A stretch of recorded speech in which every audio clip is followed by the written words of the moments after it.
The massive chamber stretched out like a cathedral made of crystal and metal. 12 different alien species sat in curved rows, their various forms creating strange shadows under the artificial suns that lit the Galactic Council Hall. Some breathed oxygen, others methane. Some had scales, others had feathers, and a few seemed to be made of living rock. But they all shared one thing today. They were here to judge humanity. Captain Elena Vasquez stood in the center of the chamber. Her blue uniform looked simple next to all the fancy robes and energy fields that covered the alien representatives. She was alone, representing all of Earth and its colonies. Behind her, on a huge screen, images of human cities flashed by. New York, Tokyo, the floating domes of Europa, the mining stations around Saturn. The Zephyrian ambassador spoke first. His voice sounded like wind through metal pipes. The species called humans has shown itself to be dangerous. In only 200 years of space travel, they have spread to 17 star systems. They consume resources too quickly. They fight too much among themselves. And worst of all, they make weapons that can destroy entire worlds. The screen changed to show nuclear explosions, battleships firing laser cannons, and human soldiers in powered armor. Elena watched without moving. She had expected this. Next came the Vorthan representative, a being made of living crystal that reflected rainbow light when it moved. Its voice sounded like singing glass. The humans change themselves with genetic science. They make their bodies stronger, their minds faster. This is not natural. Species should grow slowly, over millions of years. But humans want to change everything in just decades. They are too reckless. The evidence pile grew larger. Videos of human genetic labs, super soldiers with enhanced muscles, pilots with neural implants that let them control spaceships with their thoughts. Elena knew these things looked frightening to species that had stayed the same for thousands of years. The Nethel delegate floated in a bubble of purple gas. When it spoke, the words came through a translator that made its voice sound hollow. Humans destroy their own planet with pollution, then move to others and do the same. They cut down forests, dig mines that scar the land, and fill their oceans with waste. They cannot be trusted to care for the galaxy. Elena felt anger growing in her chest, but she kept her face calm. The aliens were showing the worst of humanity, while ignoring all the good. They did not mention the peace treaties that had ended the resource wars, or the great cleanup projects that had restored Earth's oceans, or the careful way humans had terraformed Mars without disturbing its ancient geology. More aliens spoke up. The insect-like KRYLL complained about human expansion. The energy beings called the Flux worried about human military strength. The plant people of Redania said humans were too loud, too fast, too chaotic for the quiet order of galactic civilization. For 3 hours, Elena listened to the charges. Aggressive expansion, environmental destruction, technological recklessness, genetic manipulation, nuclear weapons development, violation of the Peaceful Species Act. The list went on and on. Finally, the ancient Void Walker who led the council raised one of his 6 arms for silence. His skin looked like dark space filled with tiny stars, and when he spoke, his voice carried the weight of 10,000 years. Captain Vasquez, you may speak in your species' defense. Elena walked forward until she stood directly under the council's gaze. She looked up at each alien face, from the bird-like Skywardens to the metallic Forge Masters. When she spoke, her voice was clear and strong. You call us dangerous because we have nuclear weapons, but we are the only species here that has had them and chosen not to use them against other worlds. You call us reckless with genetics, but we use that science to cure diseases and help our disabled children walk. You say we destroy planets, but we have turned dead rocks into garden worlds where millions of families can live in peace. She gestured at the screen behind her, and it showed different images. Human doctors working in alien refugee camps, Earth's restored forests, the beautiful cities of Mars with their crystal spires and floating parks. Children of a dozen different human colonies playing together in the light of foreign suns. You judge us for being young and fast-growing. But in 200 years, we have ended war on our home planet, built a democracy that includes 50 different nations, and created art and music that moves the heart. Yes, we are young. Yes, we are still learning. But we have good hearts, and we want to be part of this galactic community. The council members looked at each other. Some seemed thoughtful, but others had already made up their minds. The Zephyrian ambassador stood up again. Pretty words cannot hide ugly facts. Humans are a warrior race that pretends to be peaceful. They are a young species that thinks they know better than their elders. They will bring nothing but chaos to our ordered galaxy. One by one, the votes came in. The crystal people voted for banishment. The gas dwellers voted for banishment. The insect swarms, the energy beings, the plant people, the bird folk, the rock creatures, the metal mines, the void walkers, the star swimmers, and the time weavers. All 12 of the great galactic powers voted the same way. Humanity was found guilty of being too dangerous for civilized space. The void walker leader's voice filled the chamber like distant thunder. The species known as humanity is hereby banished from the inner galaxy. You have 30 days to gather your fleets and leave council space. You will be relocated to the void sector beyond the barrier stars, where your aggressive nature cannot threaten peaceful civilizations. Elena knew what the void sector was. Everyone did. It was a region of dying stars and gravitational storms where no sane species tried to live. The aliens were not just banishing humanity. They were sending them to die slowly in the cosmic wasteland. But Elena did not beg or cry. Instead, she smiled. It was not a happy smile, but the kind of smile a wolf shows just before it bites.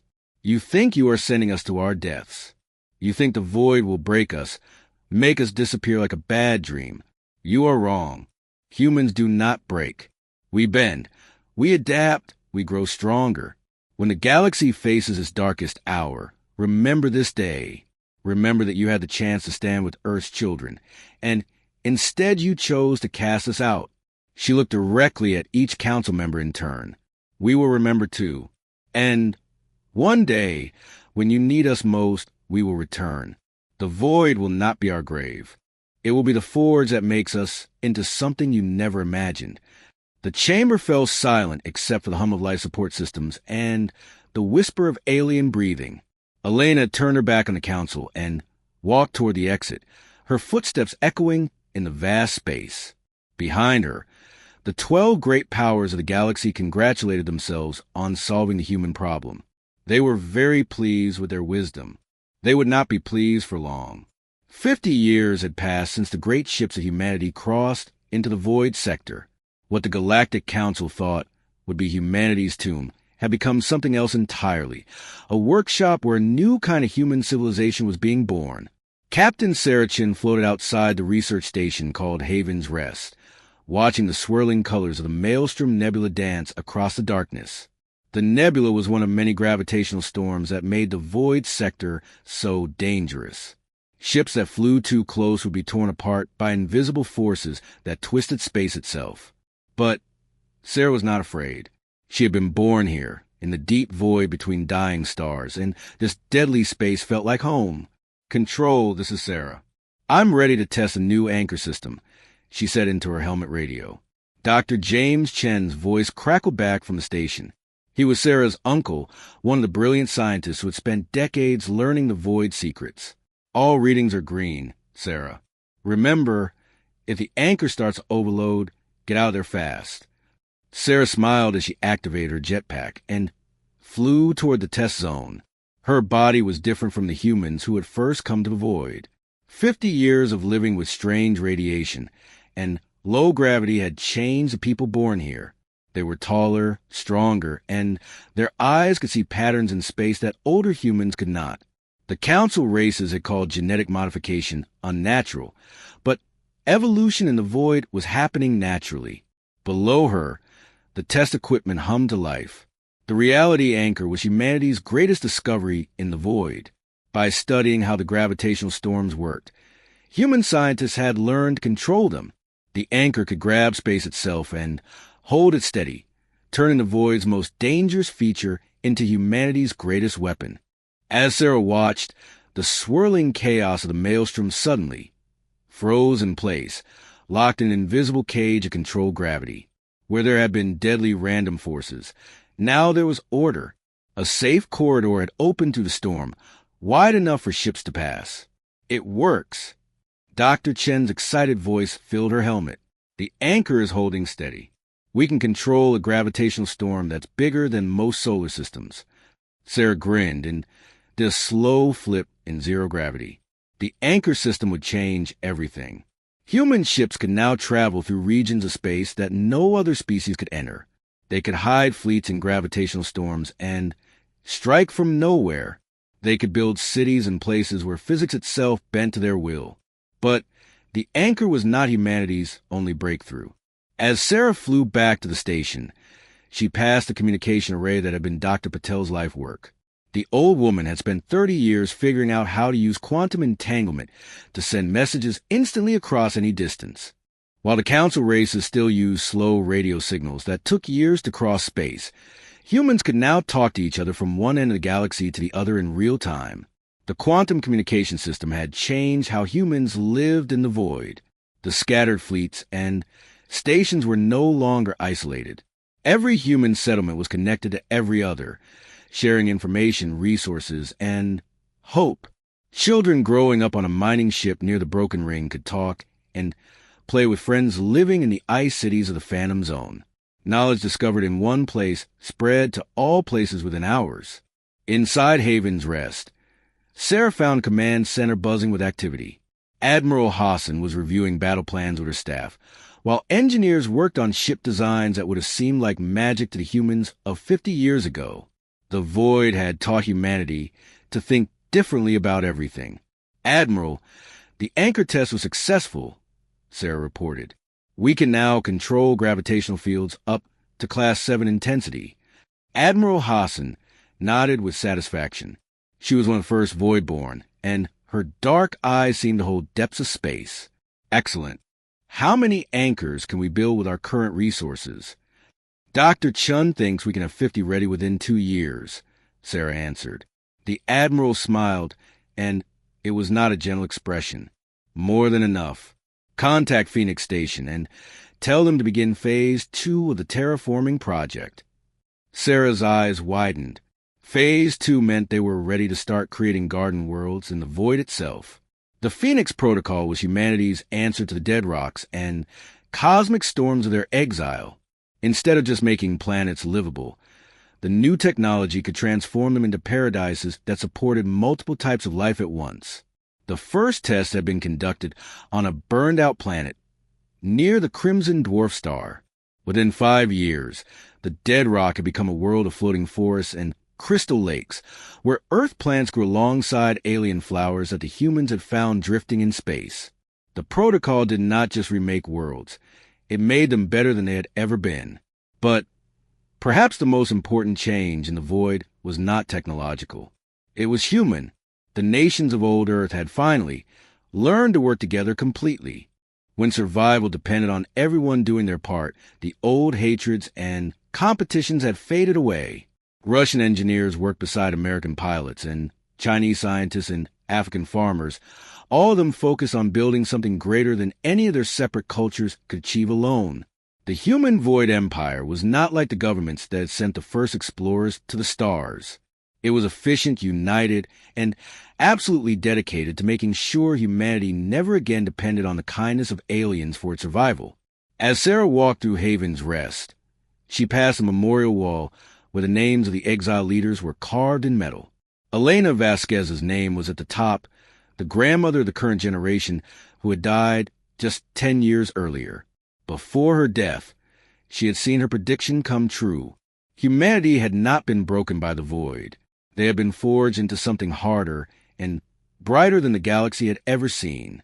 In the lower levels of the station, children attended schools where they learned not just human history and science, but the nature of the council races who had banished their grandparents. They studied alien military tactics, economic systems, and political structures. They learned the locations of every important world in council space, and the weaknesses of every major species. The children of the void were being prepared for the day when humanity would return to the galaxy, and that day was coming sooner than the Council imagined. Sarah stopped at an observation window and looked out at the stars. Somewhere beyond the void, the 12 great races continued their ancient routines, believing they had solved a human problem 50 years ago. They had no idea that their solution had created something far more dangerous than the scattered, chaotic species they had feared. In trying to destroy humanity, the Galactic Council had given birth to the human empire, and empires, as history would soon remind them, were built to conquer. Commander Zactel of the Zephyrin Defense Fleet watched in horror as another of his ships exploded in silent fire. The crystalline creatures attacking Kepler Research Station moved like living diamonds through space, each one the size of a city block. Their hulls absorbed energy weapons and reflected them back twice as strong. Conventional missiles simply bounced off their surfaces like raindrops. The Devourers had appeared 6 months ago at the edge of Council space. They came from beyond the galactic rim, from the empty darkness between galaxies. No one knew what they wanted or where they had come from. All anyone knew was that they consumed stellar energy, draining suns until they went dark and left dead systems behind. "Sir, we've lost the battleship Wind Caller," reported his communication officer, her voice tight with fear. "The Vorthan crystal ships are falling back. We're down to 60% of our original fleet." Zactel's feathers rustled with frustration. 3 different species had combined their fleets to defend Kepler Station, which held the galaxy's most important research into faster-than-light travel. If the Devourers destroyed it, the knowledge of 10,000 years would be lost forever. But their combined might was not enough. The ancient weapons of the Council races were like toys against these crystal monsters. "Signal general retreat," Zactel said, the words tasting like ash in his mouth. "We cannot save the station." But before the order could be sent, his sensor officer called out in surprise. "Sir, I'm detecting new contacts jumping in from hyperspace. Unknown ship design, very advanced. They're moving toward the Devourers."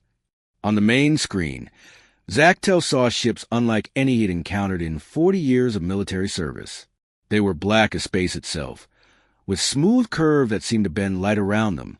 No visible weapons, no obvious engines, just sleek forms that moved through space like living shadows. "Open communication channels," Zactel ordered. "Let's find out who they are before they get themselves killed." The answer came as a shock that left him speechless. The voice on the radio spoke in perfect galactic standard, with an accent that Zactel recognized but had not heard in a century. "This is Admiral Chun Wei-Ming of the Human Void Fleet. We are here to assist with evacuation of non-combatant personnel. Please stand clear while we deal with the Devourer bioships." Human, the banished race that the Council had sent to die in the Void Sector 100 years ago. Somehow, impossibly, they were here. "This is Commander Zactel. Human ships, you're outnumbered 20 to 1 by hostile forces. Suggest immediate withdrawal to safe distance." The human admiral's reply carried a note of amusement. "Understood, Commander. We appreciate your concern. Beginning attack run now." What happened next would be talked about in military schools for centuries. The human ships moved unlike anything Zactel had ever seen. They did not fly in straight lines, but curved through space as if they were surfing on invisible waves. When they fired their weapons, space itself seemed to twist and bend. The first Devourer bioship simply came apart, its crystalline structure unraveling, like a puzzle box being solved in reverse. The second tried to escape, but found itself caught in what looked like a cage made of bent starlight. The third managed to fire its energy-drained beam at one of the human ships, only to watch in amazement as the beam curved away and struck another Devourer instead. In less than 10 minutes, 20 Devourer bioships were reduced to glittering debris. The human fleet had not lost a single vessel. "Kepler Station, this is Admiral Chun," the human voice said calmly. "You are secure. We are sending medical ships to assist your wounded. Do not be alarmed by our appearance. We have changed somewhat since our departure from Council space." Zactel found his voice. "Admiral Chun, How is this possible? How did you find us? How did you defeat enemies that our combined fleets could not touch? The response came with what sounded like a gentle laugh. Commander, we have been watching. For 100 years, we have observed everything that happens in Council space. We know about every species, every world, every fleet movement. When the Devourers appeared, we decided it was time to return to the galaxy. As Zactel watched, the human ships began rescue operations with frightening efficiency. Medical vessels that looked like metal angels swept among the wreckage, pulling survivors from destroyed ships. Engineering platforms deployed repair drones that could fix battle damage in minutes rather than months. Everything the humans did was smooth, coordinated, and decades ahead of Council technology. But it was the humans themselves who proved most shocking. When rescue teams boarded Zactel's damaged ship, he found himself facing creatures that looked almost like the humans his grandparents had known, but different in subtle ways. They were taller, with eyes that seemed to hold depths of space. They moved with a grace that spoke of life in zero gravity, and they wore armor that flowed like liquid metal around their bodies. Dr. Lisa Park, the human medical officer who treated Zactel's injured crew, explained while she worked. We call ourselves the Voidborn now. A century in your exile zone changed us, made us something new. We learned to live with gravitational storms and quantum fields.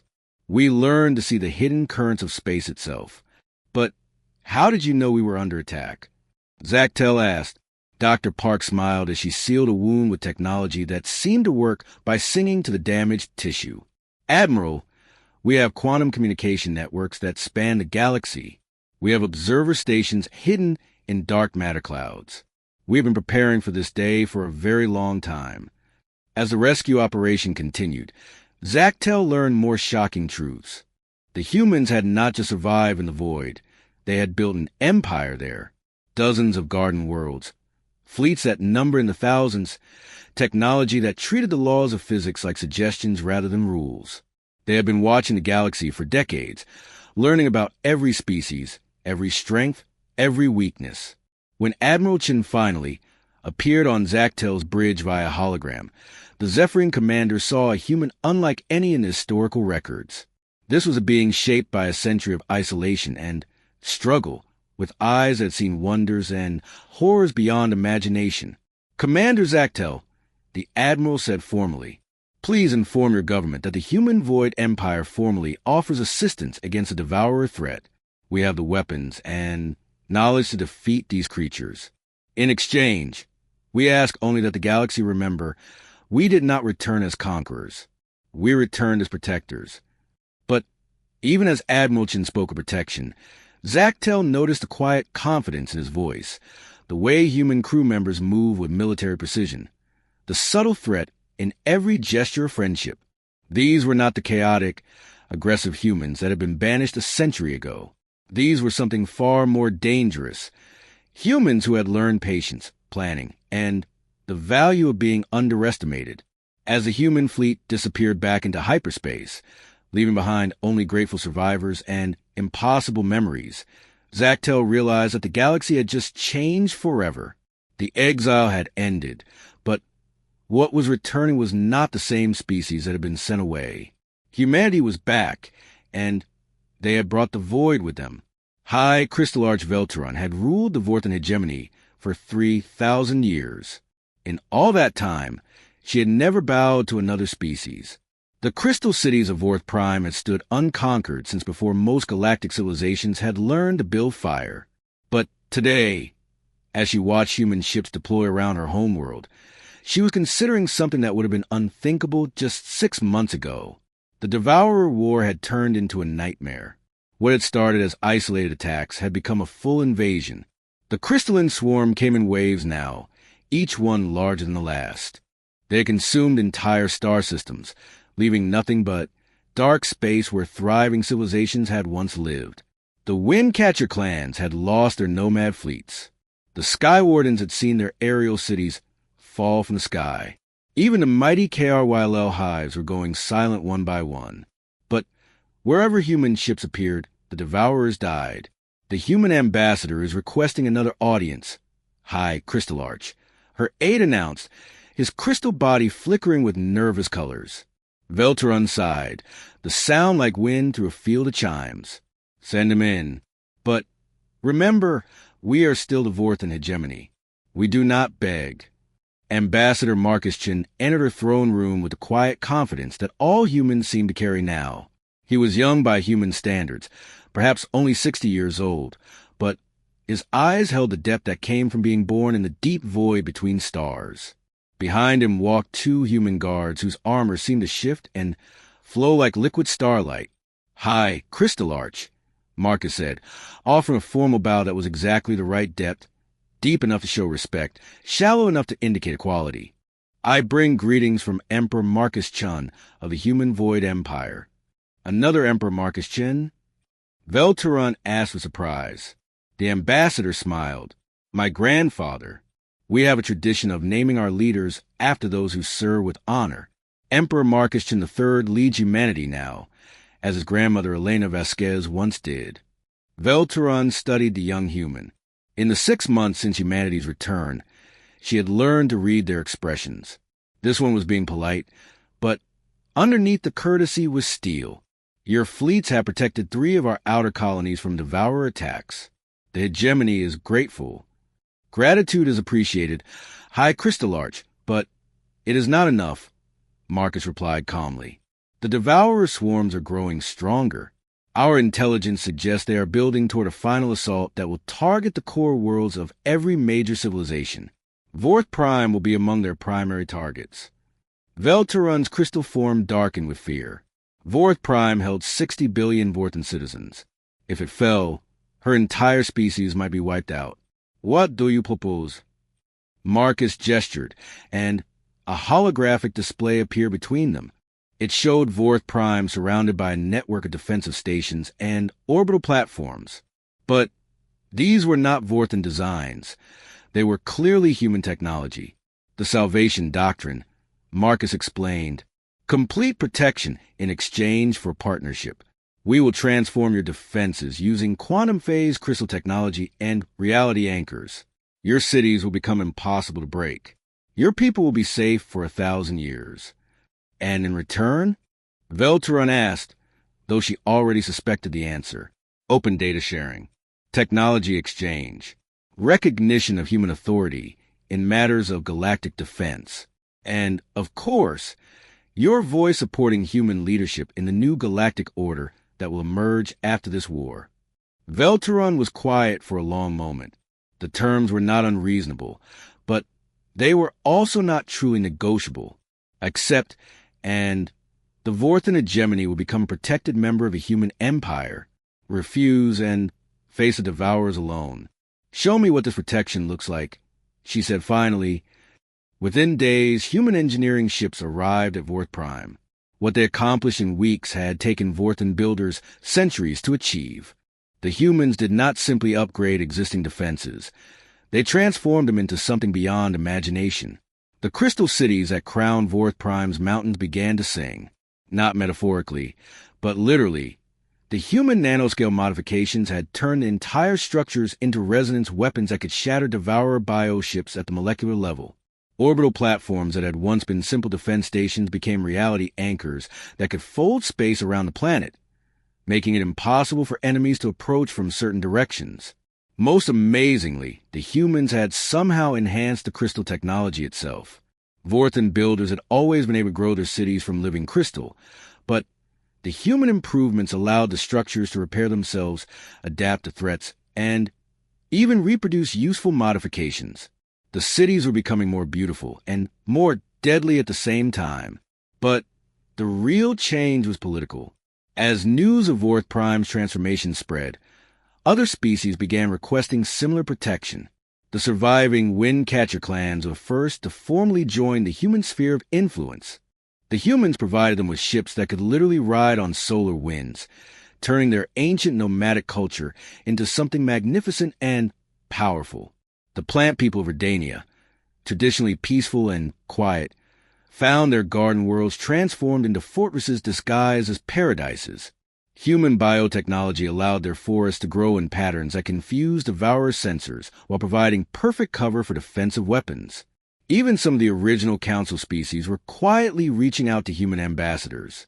The gas-dwelling Nethals had lost half their cloud cities to devour energy drains, but human quantum field generators could hide their remaining settlements in pocket dimensions where the devourers could not reach. Emperor Marcus Chun III rarely appeared in public, but his influence was felt everywhere human ships traveled. The salvation doctrine was simple: accept human protection and guidance or face extinction alone. It was not conquest in the traditional sense. The humans did not demand tribute or slaves. They asked only for cooperation, shared knowledge, and recognition of their leadership role in galactic affairs. The old Galactic Council tried to maintain order, but their authority was crumbling. When the Sky Wardens formally requested human protection, 3 of the original 12 council races had effectively submitted to human oversight. When the insect-like KRYLL queens began negotiations with human diplomats, the writing was on the wall.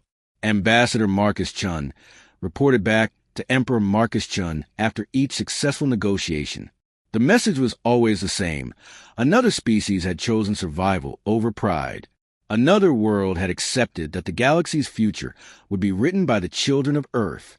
But not everyone was willing to submit.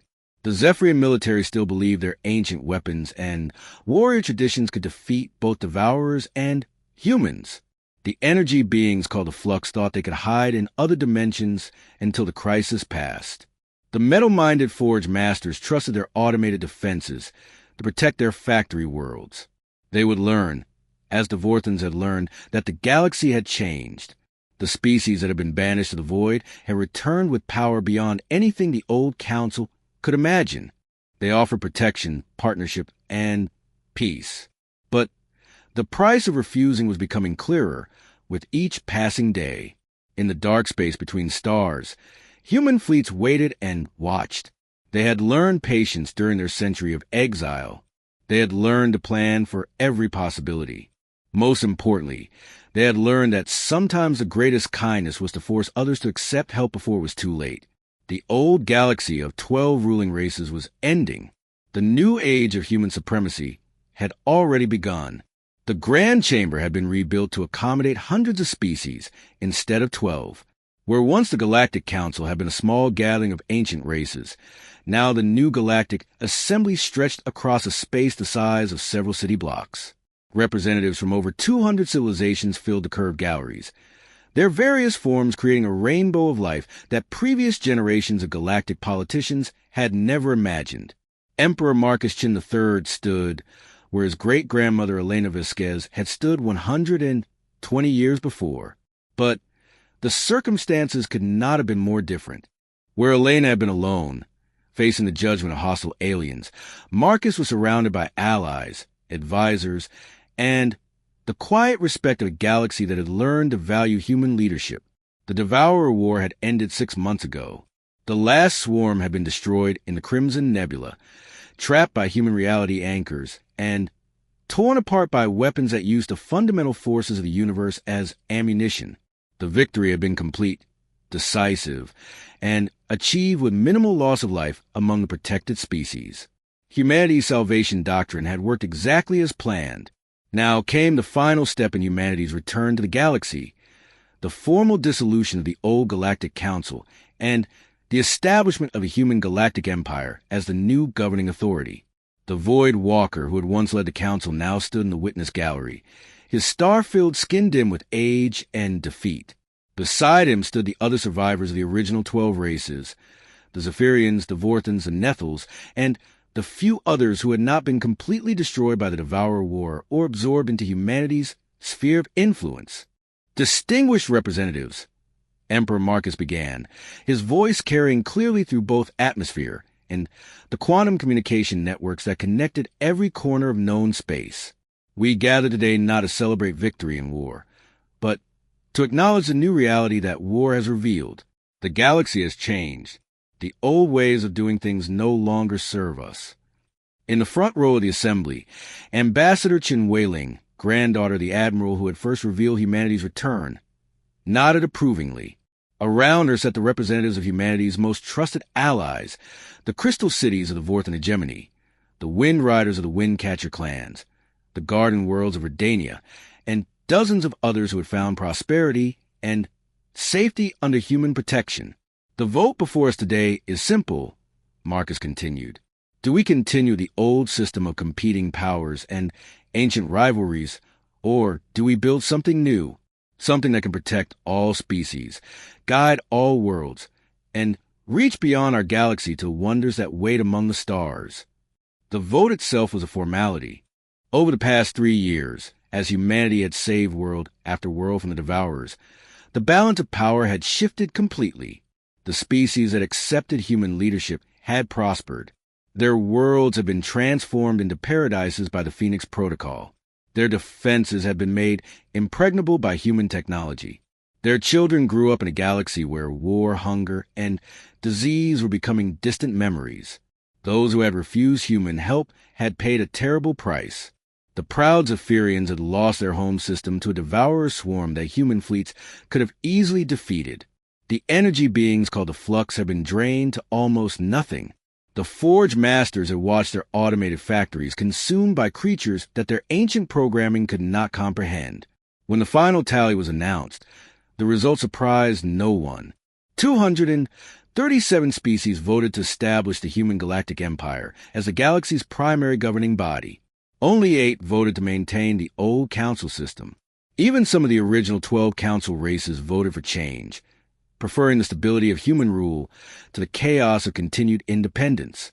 The motion passes, announced the Assembly Secretary, a graceful creature from the singing moons whose musical voice had become famous throughout human space. The Galactic Council is dissolved. Long live the Human Galactic Empire. The cheer that rose from the Assembly Hall was heard across the galaxy through quantum communication links. On 1,000 worlds, beings who had survived the Devourer War celebrated the beginning of what historians would call the Great Peace. But Emperor Marcus was already thinking beyond the galaxy. In the private chambers behind the Assembly Hall, he met with his closest advisors to review reports that the general public was not yet ready to hear. The deep space sensors had confirmed it, reported Admiral Sarah Hassan, now an elderly woman whose eyes still held the depth of the void. The Devourer swarms were just scouts. The main force is still coming from beyond the galactic edge, and it's bigger than anything we've seen. Dr. Rebecca Chun, no relation to the Emperor, despite the shared name that had become common among the Voidborn, spread holographic star charts across the table. Our analysis suggests the Devourers are fleeing from something even worse. Whatever is driving them toward our galaxy has been consuming entire galactic clusters. Emperor Marcus studied the data calmly. A century of life in the void had taught humanity to face any threat without fear. Recommendations. Project Exodus.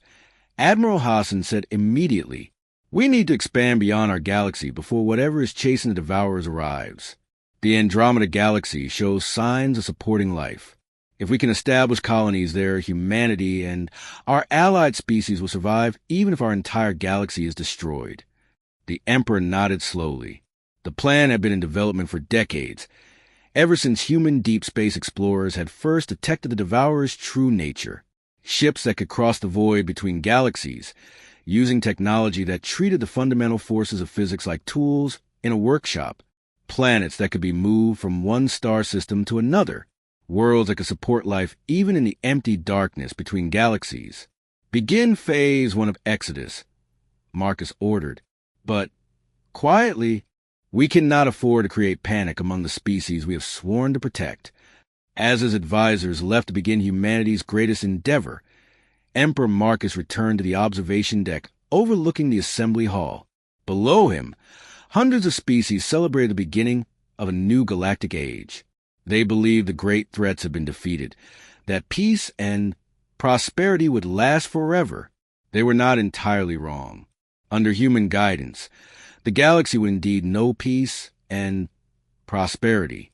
The Phoenix Protocol would transform dead worlds into gardens. Human technology would eliminate scarcity and want. The children of 1,000 species would grow up in a golden age of exploration and discovery. But Marcus knew, as all human leaders knew, that the universe was vast and filled with dangers that even humanity might not be able to defeat. The void had taught them to plan for every possibility, to always be ready for the next threat, the next crisis, the next test of human determination. The species that had once banished humanity to the void sector now lived under human protection and human law. The void-born children of Earth had become the galaxy's guardians, its guides, and ultimately its inheritors. But this galaxy was just the beginning. Among the distant stars of other galaxies, wonders and terrors waited that would test everything humanity had learned in their century of exile. And humanity, forged in the void and tempered by hardship, was ready to face whatever the universe could offer. The exile was over. The empire had begun. And the stars themselves would learn to bow before the children of Earth.